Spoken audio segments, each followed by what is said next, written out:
नमस्कार. आज आपण जातोय सांगलीजवळ असलेल्या सोनसळ या गावामध्ये. सोनसळ गावच्या याच परिसरामध्ये चौरंगीनाथांनी हातपाय नसलेल्या अवस्थेमध्ये तब्बल 12 वर्ष तपश्चर्या केली होती. जन्मतः चौरंगीनाथ हे खरे एक राजपुत्र होते. ते 16-17 वर्षाचे असतानाच त्यांच्या आईचे निधन झाले. त्यांच्या वडिलांनी दुसरे लग्न केले होते. एके दिवशी चौरंगीनाथांच्या सावत्र आईने त्यांच्यासोबत सलगी करायचा प्रयत्न केला. त्यावर चौरंगीनाथांनी त्यांना खडे बोल सुनावले आणि तेथून निघून गेले. चौरंगीनाथ त्यांच्या वडिलांना हा प्रकार सांगतील या भीतीनेच राणीने त्यांच्यावरती खोटा आळ घेतला आणि राजाचे कान भरले. राजाने रागाच्या भरात कोणताही विचार न करता चौरंगीनाथांचे दोन्ही हातपाय तोडले आणि त्यांना जंगलात फेकून दिले. त्याच दरम्यान मच्छिंद्रनाथ आणि गोरक्षनाथ त्या परिसरातून जात होते. त्यावेळी चौरंगाला बांधलेला हातपाय नसलेला हा देह त्यांच्या दृष्टीस पडला.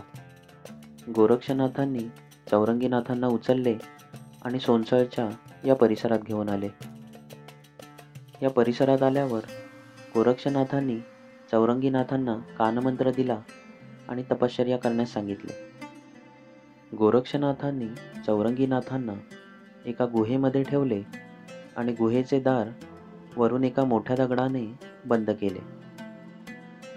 हातपाय नसलेल्या अवस्थेमध्ये चौरंगीनाथांनी तब्बल 12 वर्ष त्याच दगडाकडे बघत बघत तपश्चर्या केली. 12 वर्षानंतर जेव्हा गोरक्षनाथ परत आले तेव्हा चौरंगीनाथांच्या अंगावर संपूर्ण वारूळ जमले होते.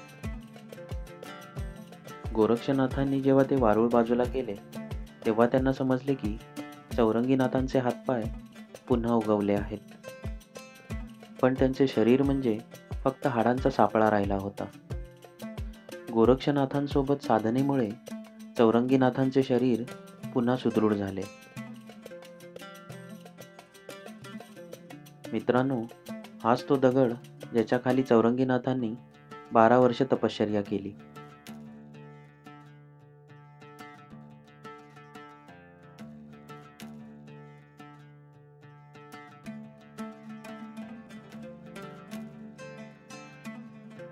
पुढे चौरंगीनाथ त्यांच्या वडिलांच्या राज्यात गेले आणि युद्धामध्ये त्यांचा पराभव केला. तेव्हा मच्छिंद्रनाथ तेथे आले आणि राजाला सांगितले की हा तुझाच पुत्र आहे आणि आधी घडलेला प्रकार देखील राजाला सविस्तर सांगितला. राजाला रागाच्या भरात झालेल्या त्याच्या चुकीचा पश्चाताप झाला. युद्धामध्ये विजय मिळून देखील चौरंगीनाथांनी ते राज्य स्वीकारले नाही. उलट नाथपंथाचा स्वीकार करून त्याचाच प्रसार व प्रचार करण्याचे ठरवले.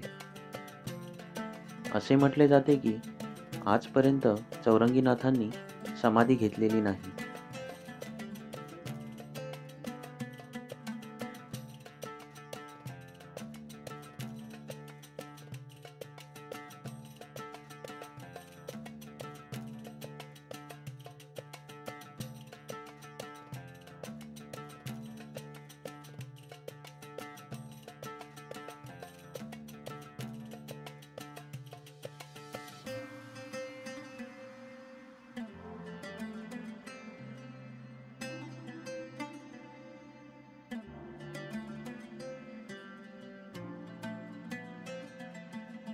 सांगलीजवळ सोनसळ या गावी आलात तर या मंदिराला नक्की भेट द्या.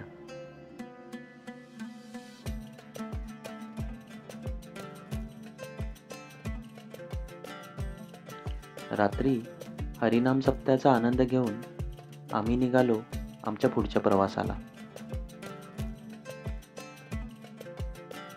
तुम्हाला जर हा व्हिडिओ आवडला तर लाईक आणि शेअर नक्की करा आणि असेच व्हिडिओ पाहण्यासाठी चॅनलला सबस्क्राईब करा.